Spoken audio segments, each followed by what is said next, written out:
Causas hemodinámicas de aumento de las resistencias periféricas y de la presión diastólica. En primer lugar, tenemos el aumento del volumen sanguíneo. Toda vez que hemos explicado que la presión diastólica depende de las resistencias periféricas y que las resistencias periféricas a su vez dependen de la tensión de la pared arterial propia en sí, de su músculo y sus fibras elásticas, más el volumen sanguíneo circulante durante la diástole, entonces una de las primeras causas que nos aumenta a nosotros la presión diastólica es cuando el volumen sanguíneo es demasiado para el continente arterial, es decir, un aumento del volumen sanguíneo. Como nos dice el texto, la ingesta excesiva de sal puede conducir a una retención de líquidos. Ustedes saben que la sal retiene agua y estos líquidos se acumularán inicialmente en el espacio intravascular, generando un aumento del volumen sanguíneo circulante, lo que a su vez ocasionará aumento de la tensión arterial, aun y cuando el espacio y diámetro arterial no se modifique. Es decir, si en el continente arterial que nosotros tenemos hay más sangre de la que normalmente debiera haber, evidentemente esta sangre hará más tensión sobre la pared interna de la arteria. Recordemos esta figura, ¿ok? Como marcan las flechas, a mayor volumen sanguíneo, más tensión. Aunque la pared de la arteria esté sana, el hecho de que tengamos un aumento del volumen sanguíneo circulante en nuestro continente arterial nos va a aumentar las resistencias periféricas. Esa es una causa.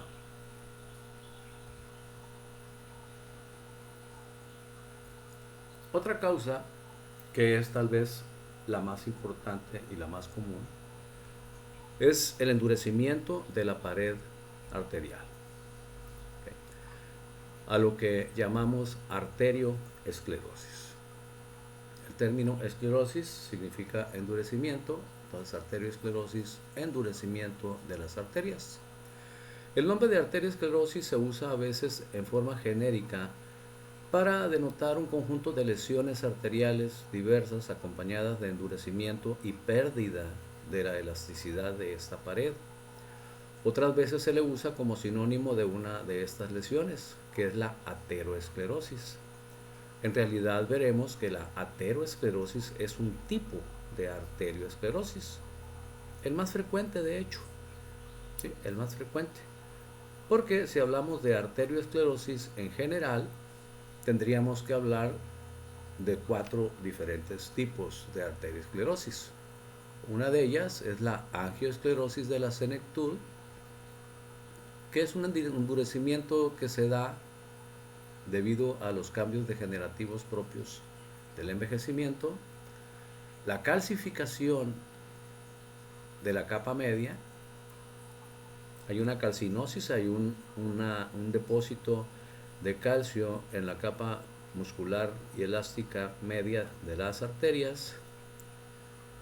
La esclerosis de las arterias pulmonares, es decir, el endurecimiento de las arterias pulmonares, que no entra en ese tema porque si hablamos de las arterias pulmonares estaríamos hablando de hipertensión pulmonar y el tema aquí es hipertensión, o mejor dicho, es presión arterial periférica, no presión arterial pulmonar.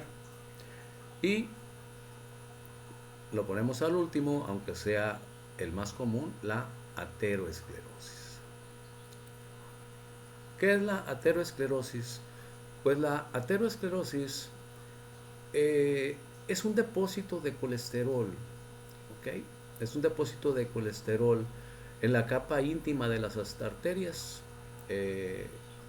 Por un lado, al depositarse el colesterol, como lo vemos aquí en esta figura, aquí en primera instancia vemos una arteria sana con sus 3 capas, la capa externa, que es la adventicia, la capa media, que es muscular y elástica, y la capa íntima, donde está el endotelio. Todo esto es la luz de la arteria. Y acá vemos la misma arteria ya con el inicio de la estría grasa, el inicio del depósito de colesterol por debajo de la túnica íntima. El colesterol en la aterosclerosis se deposita debajo de la capa íntima, debajo del endotelio. No se deposita al ras de la luz, se deposita debajo del endotelio. De hecho, sería aún más peligroso si se depositara al ras de la luz, porque sería más fácil que la sangre lo desprendiera y lo convirtiera en un émbolo, y se generaría pues con mayor facilidad una embolia, un evento vascular, cardíaco o cerebral. Pero aquí ya vemos esto que está aquí de color amarillo, ¿sí? Toda esta región que vemos de color amarillo es depósito ya de colesterol. El colesterol lo ingerimos, ¿sí? Lo ingerimos nosotros en nuestra dieta cotidiana, y la realidad es que el colesterol es necesario en nuestra dieta. Los corticoides, ¿sí? Los corticoides, principalmente los glucocorticoides, los que se producen en la corteza suprarrenal, en general, ¿sí? Todos los corticoides se forman a partir del colesterol. Por lo tanto, el colesterol es necesario. Sin embargo, los excesos de colesterol pues son peligrosos desde el punto de vista mecánico, porque pues nos pueden generar este tipo de alteraciones llamada aterosclerosis. Ahora bien, el colesterol, ahorita vamos a explicar y vamos a pasar un video. El colesterol, para generar la aterosclerosis, no se basta por sí solo. Requiere de unas lipoproteínas que se forman en el hígado, llamadas lipoproteínas de baja densidad, que son las que se encargan, son las que se van a encargar de transportar al colesterol hacia el interior del endotelio, y de ahí se va a desarrollar una cascada de eventos que va a terminar con la formación de un ateroma. Aquí nosotros podemos observar en esta tercera imagen, pues todo lo que ven ustedes de color amarillo es el ateroma. Lo que inicialmente era una estría grasa, ahora vean ustedes el ateroma, que nos ha aumentado importantemente el grosor de la arteria y nos ha disminuido importantemente la luz de la arteria. Esto se da en tramos arteriales, ¿sí? Esto no quiere decir que esté presente a lo largo de todas las arterias, imagínense, sería mortal de necesidad. Pero hay de ateromas a ateromas, ¿no? Hay ateromas bastante extensos o bastante gruesos, hay otros que no lo son tantos. Todos tenemos ateromas, indudablemente, y de hecho los ateromas se forman principalmente en la adolescencia. ¿Por qué se forman en la adolescencia? Porque es cuando, pues estando jóvenes, sentimos que podemos comer lo que sea, y de hecho comemos lo que sea, y los excesos a cualquier edad y de cualquier cosa son malos. Y cuando ingerimos excesos de colesterol, este colesterol se va a fijar a las que acabo de mencionar, lipoproteínas de baja densidad producidas por el hígado, y de ahí se va a depositar por debajo del endotelio en la túnica íntima.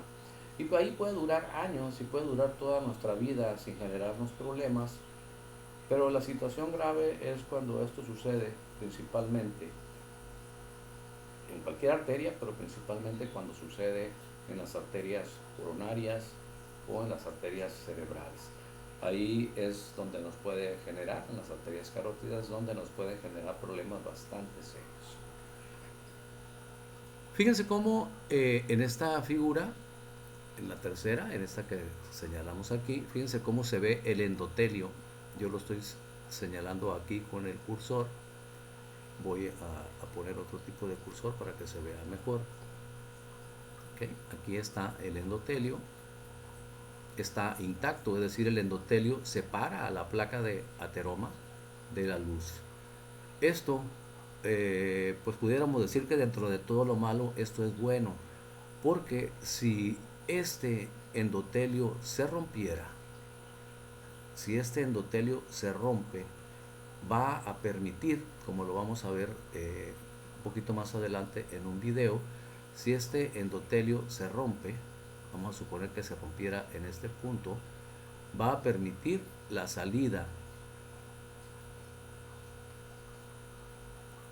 de la grasa, y al permitir la salida de la grasa,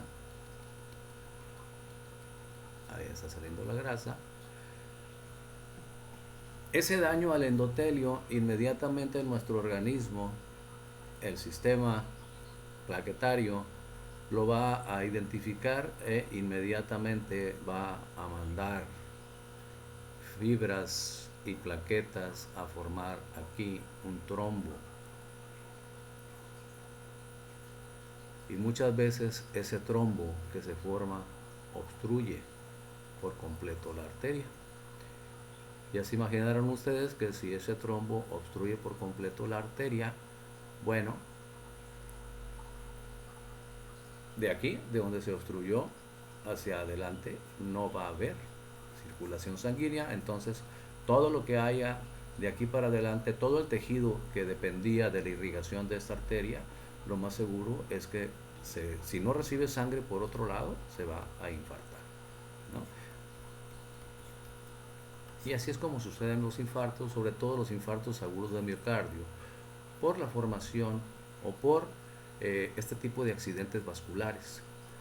Mientras el endotelio está íntegro, aunque tengamos la placa de colesterol, aunque tengamos el ateroma ahí, mientras la placa de colesterol no rebase al endotelio y el endotelio lo tenga pues limitado abajo de él, se dice que ese ateroma es un ateroma estable.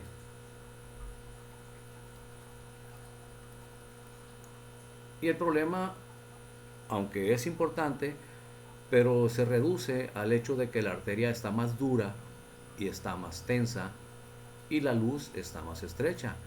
Pero cuando sucede lo que acabo de explicar, que se rompe ese endotelio y sale, ¿sí?, sale toda la grasa que contiene este ateroma, entonces decimos que es un ateroma inestable.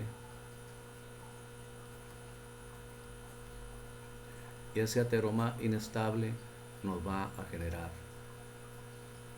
la obstrucción, que puede ser parcial o puede ser total. ¿Ok? Si seguimos leyendo el texto, dice: al existir depósitos de colesterol en la capa íntima de las arterias, por un lado sus paredes se engrosan, como ya lo mencionamos, lo que aumenta su tensión, y por otro lado disminuye su luz. Esto merma el continente arterial, es decir, esto hace que la capacidad de contener sangre de las arterias se reduzca, generando que la sangre, aunque esté en cantidades normales, aunque no haya un aumento del volumen sanguíneo, pues la sangre que está dentro de las arterias va a generar más tensión en la cara interna por esa reducción de la luz, ¿no?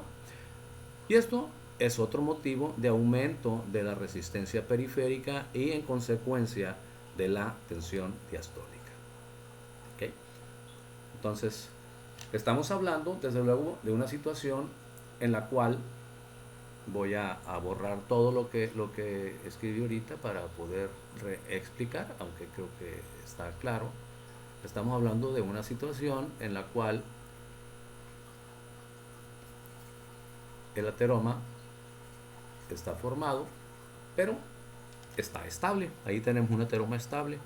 El problema que tenemos es que el continente vascular está reducido. Es obvio, al haber menos luz hay menor capacidad de contener sangre, y la pared, al estar más gruesa, está más dura. Esto es la ateroesclerosis. Y sí, pudiéramos decir que la ateroesclerosis es una bomba de tiempo, porque en cualquier momento, sobre todo es una bomba de tiempo si estamos hablando de arterias coronarias. ¿Okay? Porque en cualquier momento ese ateroma se puede desestabilizar, ese endotelio que lo cubre se puede romper, y entonces vamos a tener la formación de un trombo, y si ese trombo nos obstruye por completo la arteria, entonces lo más seguro es que nos va a provocar un infarto.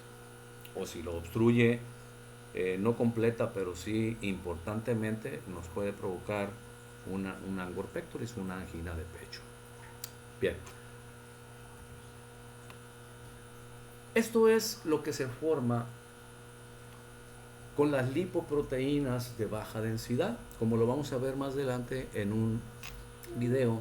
Esto es lo que se conoce como cuerpo espumoso. Esto es un cuerpo espumoso. Estos cuerpos espumosos no son otra cosa que macrófagos que han fagocitado una gran cantidad de lipoproteínas de baja densidad, por sus siglas en inglés LDL, Low Density Lipoproteins, o lo pueden poner como LBL, lipoproteínas de baja densidad. Todo esto que ven ustedes, estas bolitas amarillas, son lipoproteínas de baja densidad que están cargadas de colesterol, ¿no?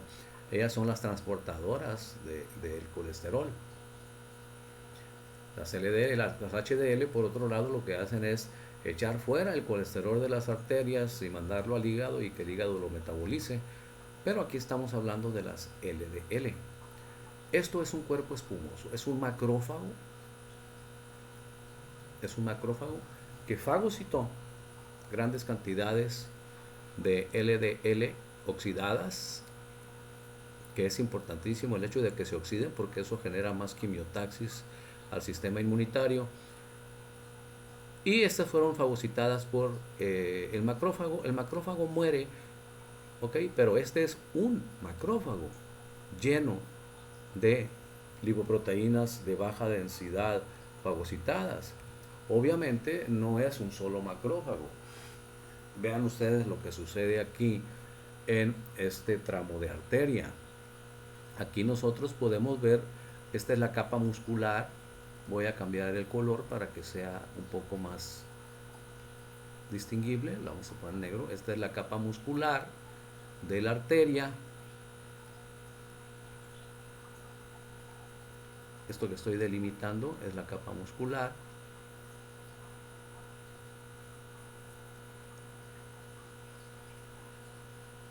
Este es el endotelio. Recuerden que el endotelio es un epitelio plano simple, pero con múltiples funciones importantísimas, entre las que están la producción de óxido nítrico por un lado y por otro lado la producción de ciertas proteínas llamadas endotelinas, de las cuales hablaremos cuando hablemos del tema de hipertensión arterial. Y todo esto que vemos aquí de color amarillo es el ateroma. ¿Okay? Todo esto es el ateroma. Hay algunas fibras musculares que migran de la capa media hacia la capa íntima, estas que estoy señalando aquí. Estas fibras musculares migran de la capa media, de acá abajo, hacia la capa íntima para reforzar al endotelio, como tratando de ayudarle a que no se vaya a romper, para que no vaya a salir todo este cochinero que está aquí. Y ahí ven ustedes los famosos cuerpos espumosos, ¿no? Este es un cuerpo espumoso, acá está otro cuerpo espumoso, acá anda otro, acá anda otro. Y estos que están acá son macrófagos que eventualmente fagocitarán a las lipoproteínas de baja densidad, oxidadas y cargadas de colesterol que están aquí en el ateroma, y se convertirán también en cuerpos espumosos. Luego entonces vamos a tener nosotros un ateroma lleno de cuerpos espumosos. Esto por un lado nos engrosa la pared de la arteria, nos las hace más tensa, y por otro lado nos reduce, aquí estaría la luz, ¿okay? Aquí estaría la luz del vaso sanguíneo, nos la reduce, ¿sí? Bien. Este es un corte de una arteria coronaria. Una arteria coronaria normalmente mide entre 2 a 3 milímetros de diámetro. Pero vean, en esta arteria coronaria, esto que estoy señalando aquí es el endotelio.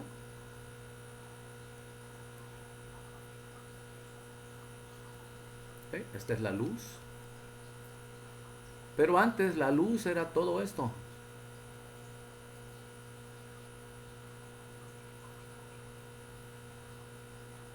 Antes la luz era todo esto. Y todo esto que están viendo ustedes aquí es el ateroma. Un ateroma estable. ¿Por qué estable? Porque está confinado a el interior del endotelio. Está entre el endotelio y la capa media. El endotelio mantiene una luz que, si bien es cierto, está súper reducida, está reducida pues quizá en un 70%, de cualquier manera sigue permitiendo el paso de sangre, y aunque esto muy probablemente tenga repercusiones funcionales en el individuo, repercusiones ya de tipo de cardiopatía isquémica, como es la angina de pecho, el angor pectoris, no evoluciona, al menos no súbitamente, a un infarto agudo del miocardio mientras no se desestabilice el ateroma, porque sigue pasando sangre a través de esa luz que, repito, está reducida por el ateroma, pero aún permite la perfusión, aún permite el riego sanguíneo. Si a esta persona la ponemos a hacer una prueba de esfuerzo, si a esta persona la sometemos a actividad física más o menos intensa, muy probablemente va a generarse dolor en el tórax, dolor en la región precordial, porque la cantidad de sangre que va a pasar a través de esta luz tan reducida no va a abastecer las demandas de oxígeno de la región del miocardio que le corresponde nutrir, de la región del miocardio que le corresponde oxigenar. Y entonces la respuesta es dolor. Cuando el miocardio entra en isquemia, cuando el miocardio tiene hipoxia, grita. Y el grito del miocardio es dolor. ¿Okay? Es lo que llamamos cardiopatía isquémica. ¿Sí? Dolor. Típicamente estas personas que presentan dolor, y cuando dejan de hacer la actividad física que estaban haciendo, el dolor va desapareciendo súbitamente o gradualmente, mejor dicho. A eso es lo que llamamos angina de pecho.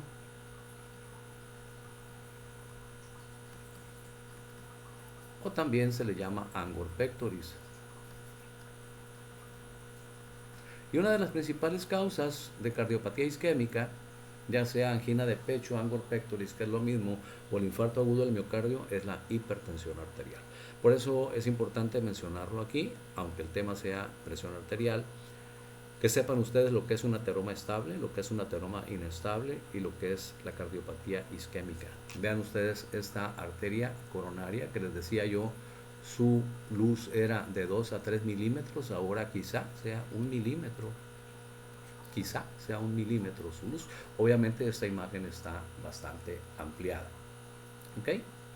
Entonces, nos dice el texto: la obstrucción parcial de la arteria coronaria por una placa ateromatosa o un trombo. El trombo se formaría si se desestabiliza el ateroma. Pues puede generarnos la obstrucción, como lo observamos en esta imagen, ¿no? Si se forma el trombo, aquí tenemos la luz de la arteria coronaria, esta es la luz, y todo esto que estoy aquí señalando es el ateroma. ¿Okay? Aquí dice núcleo lipídico, es el ateroma. Hubo una ruptura del endotelio, hubo salida del contenido de los cuerpos espumosos, y eso atrajo a las plaquetas, se generó el fenómeno de la coagulación y se formó un trombo mural. Este trombo puede ser que esté en proceso, es decir, puede ser que este trombo ahorita vaya hasta aquí, pero se siga formando el trombo hasta que ocluya por completo la luz. Si el trombo ahí se queda, entonces pues probablemente este individuo no se infarte. ¿Por qué? Porque le va a seguir pasando sangre por aquí, en menor cantidad, pero le va a pasar. Va a haber una perfusión disminuida, pero perfusión al fin y al cabo hacia la región del miocardio, que debe estar alimentada por esa arteria, y lo más seguro es que esta persona lo que sí iba a tener una angina de pecho o angor pectoris, como lo mencionamos previamente. ¿Okay? Esa es la ateroesclerosis. Bien, vamos a ver un video rápidamente relacionado con los ateromas y la aterosclerosis.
Bien, entonces aquí vamos a dejar este video.